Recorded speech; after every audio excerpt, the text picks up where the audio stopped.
కోపం రాదు అసలు? అసలు అయితే నేను ఒక వీడియో బాగా అబ్జర్వ్ చేశాను. మీరు భీమవరం అమ్మవారి టెంపుల్కి వెళ్ళారు. అవును.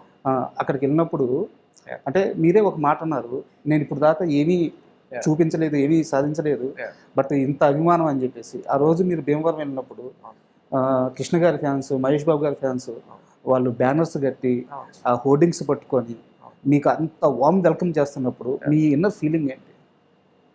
అదే నాకంటే అనిపించింది, ఇంకా అంటే వీళ్ళ నమ్మకం నేను నిలబెట్టాలి, ఎలాగైనా నేను మంచి సినిమాలు చేయాలి, మంచి క్యారెక్టర్లు చేసి వాళ్ళు నిజంగా నన్ను చూసి గర్వపడేలా చేయాలని అనిపించింది నాకు అప్పుడు. ఎందుకంటే అది మీరు అన్నట్టు నేను I always say that without doing anything that supporting మీ అంటే ఇంకా అది ఆఫ్ కోర్స్ అంటే కృష్ణ గారు, మహేష్ బాబు గారు వీళ్ళ అంటే వాళ్ళకి అంత ఆనందాన్ని ఇచ్చారు బేసిక్లీ సినిమాల ద్వారా కానీ వాట్ ఎవర్, వాళ్ళని కలవటం కానీ యూనో. సో అది నేను కూడా వాళ్ళు నాకు ఇలా ఓన్ చేసుకుంటున్నారంటే I have to do the same. అది మంచి సినిమాలు అవ్వచ్చు, లేకపోతే వెన్ ఎవర్ పాసిబుల్ వాళ్ళని కలుస్తూ వాళ్ళతో టైం స్పెండ్ చేయటం కానీ అలాంటివన్నీ నేను చేయాలని అప్పుడు I decide that I have to. అయితే మామూలుగా కృష్ణ గారి ఫ్యాన్స్ అంటే వాళ్ళకు ఒక సపరేట్ క్రేజ్ ఉంటుంది. అంటే మిగతా అందరు హీరోలు వేరు, కృష్ణ గారి ఫ్యాన్స్ వాళ్ళు మాస్, అది మామూలు మాస్ కాదు. అయితే ఇలాంటి ఒక క్రేజ్ ఉన్న ఫ్యామిలీ నుంచి, ఇలాంటి ఒక బ్యాక్గ్రౌండ్ నుంచి ఫ్యామిలీ నుంచి వస్తున్నప్పుడు ఇది జీవితాంతం మొయ్యాలి దీన్ని. అంటే ఒక హిట్ సరిపోదు, 2 హిట్లు సరిపోవు. సో లైఫ్లో సక్సెస్ ఇస్తూనే ఉండాలి, దాన్ని ముందుకు తీసుకెళ్తూనే ఉండాలి. లైఫ్లో దీని మీద మీకు ఎలాంటి క్లారిటీ ఉంది? దీన్ని మొయ్యాలి కదా లైఫ్లో. సో నాదేంటంటే నాకు ప్లాన్ బి అనేది లేదు. నేను ఇంక ఏదేమైనా ఐఎమ్ అన్ యాక్టర్, ఇండస్ట్రీలో సంభవం నేను ఉండాల్సిందే అనేది నేను డిసైడ్ అయ్యాను. బికాజ్ నాదేంటంటే నేను 100% డిసైడ్ అయిన తర్వాతే I will do anything. So I don't like to okay చేద్దామా, సరే చూద్దాం ఎలా ఉంటుందో అని. I need to do something, I will do it full. So my clarity is that no matter what I should do good movies.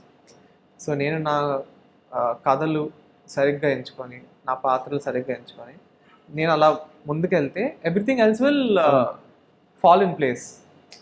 So I feel like keeping it simple. అంటే నా మైండ్లో నేను అప్పుడు ఇదంతా నేను ఆలోచిస్తే అది చాలా అంటే కానీ ఇప్పుడు ఇది అని సరే లెగసీ ఇదంతా ఆలోచిస్తే you will feel like it's too big, maybe too big for me right now. సో నేను అసలు ఎప్పుడు ఎక్కువ అంటే I keep it very simple. మంచి కథలు చేసుకుందాం, మంచి సినిమాలు చేద్దాం అనే ఆలోచన ఎప్పుడు నాకు అది సింపుల్. సో ఇదంతా కాస్త పక్కన పెడితే సినిమా మీద మీకున్న ఆ గ్రిప్ కానీ, ఫస్ట్ మీకు లైఫ్లో ఫస్ట్ సినిమా వాల్యూ కానీ, సినిమా అర్థం అవ్వడం కానీ, ఆ తెలిసిన మూమెంట్ ఏంటి? దిస్ ఈస్ ద సినిమా అని మీరు ఫీల్ అయిన మూమెంట్? మేబీ నాకు ఫస్ట్ జనరల్లీ నాకు ఎప్పుడు అతడు గుర్తొస్తుంది. I feel like that movie is like very special for me in many ways. So అప్పటి నుంచి అంటే నేను సినిమాని చాలా I'm a massive movie buff. అంటే నేను కొన్ని రోజులు ఫ్రైడే అయితే థియేటర్కి వెళ్ళిపోయి 2-3 సినిమాలు చూసి వచ్చిన రోజులు కూడా చాలా ఉన్నాయి. సో నాకు సినిమాలు అంటే చాలా అంటే పిచ్చి. అంటే నేను అంటే I just watch movies, I love watching movies, I like to learn about the art form కానీ, నాకు అసలు కథలు వినటం కానీ, చదవటం కానీ, అప్పుడప్పుడు రాస్తూ కూడా ఉంటాను. సో నాకు అదంటే చాలా ఇష్టం, అంటే నాకు సినిమాలు అంటేనే ఇష్టం బేసిక్లీ. సో ఒక సర్టన్ ఏజ్ వచ్చినప్పుడు నాకు అనిపించింది ఐ వాంట్ టు ట్రై. నాకు ఒక మంచి అంటే కష్టపడి I want to give it a good shot అని నాకు అనిపించింది. సో అలా స్టార్ట్ అయింది. అంటే లైక్ బేసిక్లీ ఇది ఒక 10 years నుంచి అలా ఒక జర్నీ. ఫైనలీ శ్రీనివాస్ మంగపూర్. అంటే సినిమా విషయంలో మీ థాట్ ప్రాసెస్ని మార్చిన ఆ మూమెంట్ అయితే అతడు.